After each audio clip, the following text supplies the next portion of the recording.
Final comment. Scott doesn't emphasize so much our points of agreement, but I certainly think a world with many weak patents is bad too. The numerosity. Having many patents, of course, makes search costly and difficult, and property rights don't work effectively because if you can't afford to do the search, you can't see notice being properly provided in the patent system. The empirical methods that we use would pick up any benefit firms get from using patents to support collusion. So contrary to what Scott says, our empirical methods should pick that up, and I don't think that's going to be a very large number.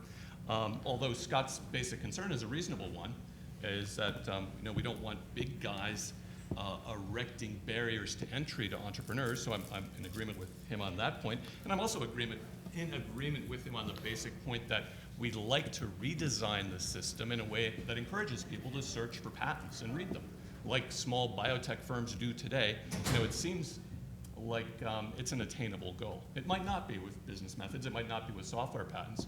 When it comes to software patents, by and large, though, I think it's worth the effort of trying to improve the system. And the Federal Circuit's mindful of this, and in its last 5 years, 6 years, 7 years, I think, is actually paying a lot more attention to boundaries. And it's pushing the law in a direction, I think, that might make patents work even for software. So just a couple of quick thoughts. One is, it's easy to imagine the poor in-house counsel at the company who can't read and understand the patent because, after all, the law of claim interpretation is in flux, and these things are technical documents, and they're long, and the font size is small. And words have no meaning, except, of course, that argument doesn't work, because then if that's true, they'd have a hard time understanding anything.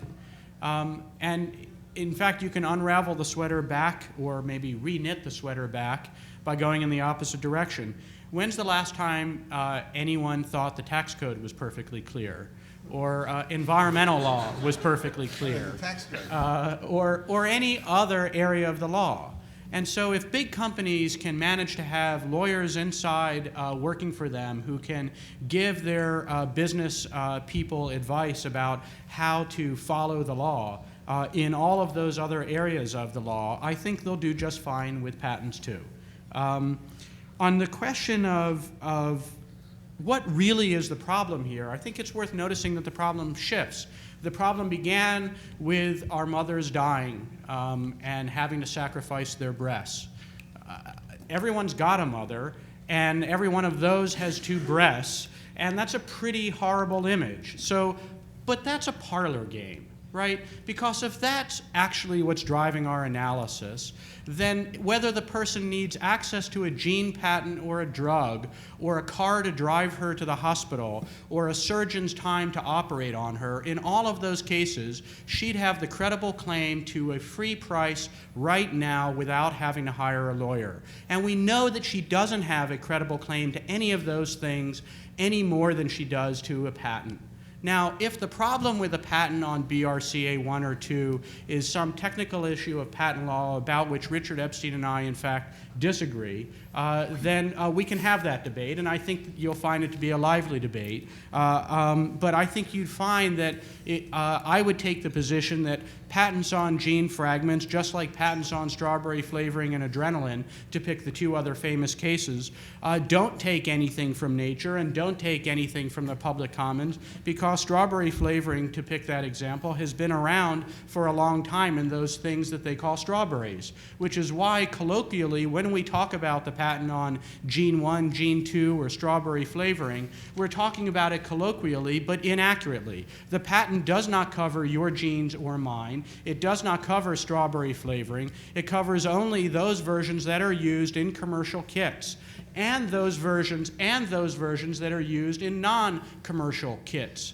And so one of the things you find in biotechnology today is that there is massive, rampant, non-commercial infringement, and nobody does anything about it. And so my advice to Dan would be, help your client, absolutely. Take seriously the lessons we learned from bankruptcy law and corporate law, create a limited liability entity, learn the lessons from the Modigliani-Miller model, run it as a debt-financed entity rather than an equity-financed entity, let them sue you for infringement, and 7 years later, after they win their judgment, you will owe them, in fact, nothing, because there will be nothing in the entity to pay them. It is not by accident that patent law does not have criminal liability associated with it. It is important that patent law does not have criminal liability associated with it, and it is actually an important part of the enforcement mechanism that property owners in the area of IP, and patents in particular, rationally choose to under-enforce against low-value users. And so the fears were, when we created patents in basic biotechnology in 1980, that all of basic biotech would grind to a halt. And yet, basic biotech flourished after 1980 because academic scientists are very rarely sued. Now, they do get sued when they charge commercial rates. And I suspect that the people your client have been contacting are people who are charging commercial rates for the services they're providing. But I can just tell you, as someone who used to do bench molecular biology, it is very easy to run the test your client wants run. And you'll find lots of biologists sitting at universities all over the place who will be happy to run that test. They won't charge a fee. Their general counsel's offices at the university, who are too busy fighting file downloading lawsuits, won't have any time to deal with a patent infringement suit. And even if there's a patent infringement suit, the amount of the damages will be trivial. Okay, we have a microphone set up, so if questioners would like to participate, please line up. I'd like to ask a question in the panel first myself. I helped organize this panel and wrote the description, and I'm very pleased the speakers have done a great job, but you guys haven't answered my question. Right, no. There are The panel topic was about economic growth, and there's been a lot of recognition in economic theory in recent years of the importance of new ideas to economic growth. The economist Paul Romer, one of the leading proponents of the new growth theory, likens it to cooking. His metaphor is that we have a lot of ingredients in the kitchen, in our economic kitchen, and we have recipes for arranging those ingredients and cooking things. Now, if you want to grow in your economy, what do? Do you cook more of the same thing? Or do you find new recipes? What Romer says is the important thing is to find new recipes, new ways to arrange your current ingredients of your economy, new ingredients that you never thought had a use or purpose before. And economists tend to agree that there are a few institutions that help generate new recipes.